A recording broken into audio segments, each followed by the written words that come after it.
Hello. आज हम African American poet माया Angelo की पोएम वुमेन वर्क को डिस्कस करेंगे। वुमेन वर्क एक डोमेस्टिक पोएम है जो वुमेन की बिजी लाइफ के साथ डील करती है कि कैसे वो अपनी डेली ड्यूटीज़ को कितनी इफ़ेक्टिवली निभाती है एंड फिर कैसे वो अपनी मैकेनिकल लाइफ से रिलीफ चाहती है, पीस चाहती है अपनी लाइफ में।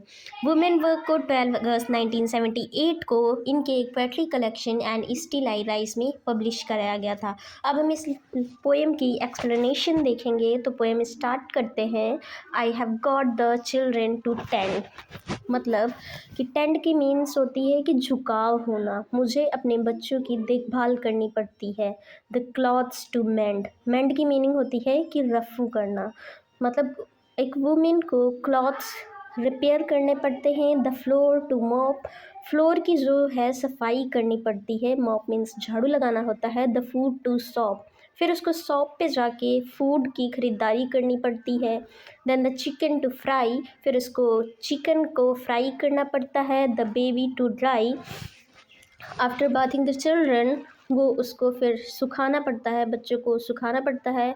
आई got company to feed, feed का मतलब होता है कि चारा खिलाना। I got company to feed का मतलब है कि फिर हाउस वाइफ को जो एनिमल्स हैं उनको चारा खिलाना पड़ता है। The garden to weed, garden to weed का मतलब है, वीड का मतलब होता है खरपतवार, तो जो गार्डन में खरपतवार जो अनवांटेड प्लांट्स उगाए हैं फिर उनको हटाना पड़ता है।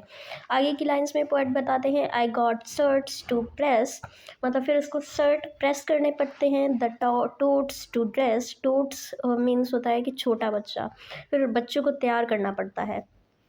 The cane to be cut, cane का मतलब होता है स्टिक, पर यहाँ पे केन का मतलब है शुगर केन से है। फिर उसको गन्ना जो होता है उसको भी काटना पड़ता है। I got a clean up this हट, फिर उसको जो घर है उसको क्लीन करना पड़ता है। देन सी अबाउट द सिक, फिर घर में जो बीमार लोग हैं उनकी देखभाल करनी पड़ती है। तो then see about the sick, उसको बीमार लोगों की देखभाल भी करनी पड़ती है। And the cotton to pick, तो इसमें पोएट ने बताया है कि एक हाउसवाइफ कैसे इतनी सारी ड्यूटीज़ को परफॉर्म करती है। She feels extremely bored and tired after attempting to the her household affairs and the mechanical routine, जो मैकेनिकल रूटीन है उससे वो एक हाउसवाइफ कितनी टायर्ड फील कर रही है।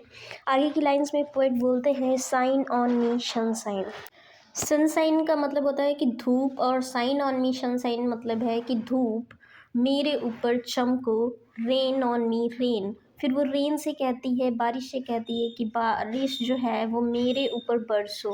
Fall softly due drops, due drops की मतलब होती है ओस की बूंद।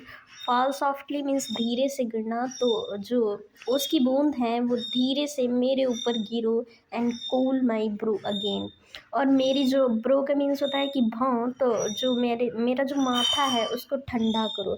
तो इसमें ये नेचुरल एलिमेंट्स जो हैं, नेचुरल ऑब्जेक्ट्स हैं, उनसे एक वुमेन प्रार्थना करती है कि तुम मेरे ऊपर सनसाइन, मेरे ऊपर साइन करो, rain rain on me, due drops, फिर वो ओस की बूंदों से कहती है कि fall softly on me and cool my bro again. वो अपनी डेली जो रूटीन लाइफ है उससे बोर हो गई है।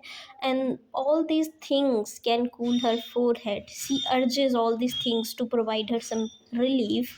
तो ये नेचुरल एलिमेंट्स को भी पोएट ने बहुत अच्छे से पोर्ट्रे किया है। आगे की लाइंस में पोएट बोलती हैं storm blow me from here, storm का मतलब होता है आंधी, ब्लो मी फ्रॉम हेयर मुझे यहाँ से ले चलो, आंधी मुझे यहाँ से ले चलो। विद योर फियर्सेस्ट विंड, फियर्सेस्ट विंड का मतलब होता है प्रचंडतम हवा, अपनी प्रचंडतम हवा के साथ मुझे ले चलो। Let me float across the sky, और मुझे आकाश में तैरने दो। Till I can rest again, जब तक मैं फिर से आराम नहीं कर लेती। तो यहाँ पे ये स्टैंजा ख़त्म होता है।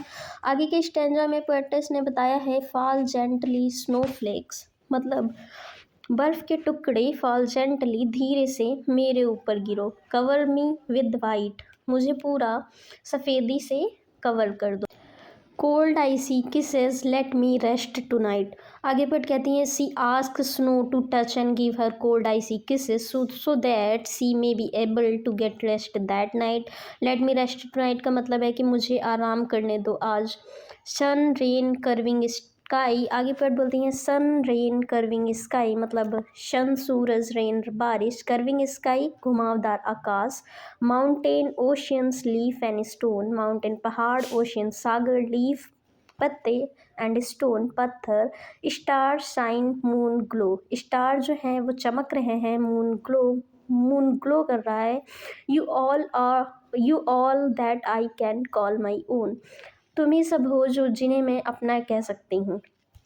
तो इसमें ये नेचर के ऑब्जेक्ट से प्रे कर रही है कि तुम ही लोग हो जिनसे मैं अपनी बात कह सकती हूँ। She asked the sun, the rain, the curving sky, the mountain, the ocean, the leaf and the stone to give her relief, and thus she want to escape from her busy life and ask natural object to get relief and joy। तो यहाँ पे ये poem ख़त्म होती है और अब हम इस पोएम को एनालाइज करेंगे about the poem women work. The poem was first published in Angelou's 1978 collection and still I rise में, ये जैसे मैंने पहले भी बता दिया है कि ये इनकी poetry collection and still I rise में 1978 को पब्लिश हुई थी women work poem. In her poem Women Work, Maya Angelou writes from the perspective of a black woman in America who must balance her roles between a mother, a housekeeper and a slave sent to work out in the plantations। तो यहाँ पे Angelo जी ने black women के बारे में बात की है। इन्होंने ये पोएम ब्लैक वुमेन के ऊपर लिखी है, एक आइडियल ब्लैक वुमेन के ऊपर लिखी है जो प्लांटेशन में एज अ स्लेव वर्क करने जाती हैं एंड कैसे वो as a mother, as a housekeeper अपने वर्क को बैलेंस करती हैं दोनों रोल्स में। आगे देखते हैं women work is a poem that describes the daily course of a black women in America.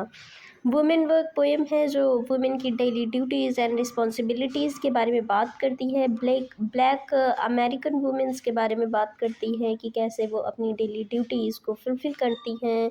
And अब हम इस पोएम की थीम देखेंगे। Theme of the poem women work reveals how man creates the ideology of a women, कि कैसे man ने एक ideology, एक विचारधारा बना दी है वुमेन के बारे में। Women is said to work at home and take care of her family, कि वुमेन को घर पे रहना चाहिए और घर परिवार की देखभाल करनी चाहिए, but she wants to run away from her problems, और इस बिजी लाइफ से वो भाग जाना चाहती है, अपनी प्रॉब्लम से भाग जाना चाहती है। सी फील्स ऑप्रेस्ड, वो ऑप्रेस्ड फील करती है। The poem also reveals the class structure of a gender, poem में क्लास स्ट्रक्चर के बारे में भी बात की गई है कि कैसे एक क्लास स्ट्रक्चर है जेंडर का, कि वुमेन को ये करना चाहिए, वुमेन को ये करना चाहिए।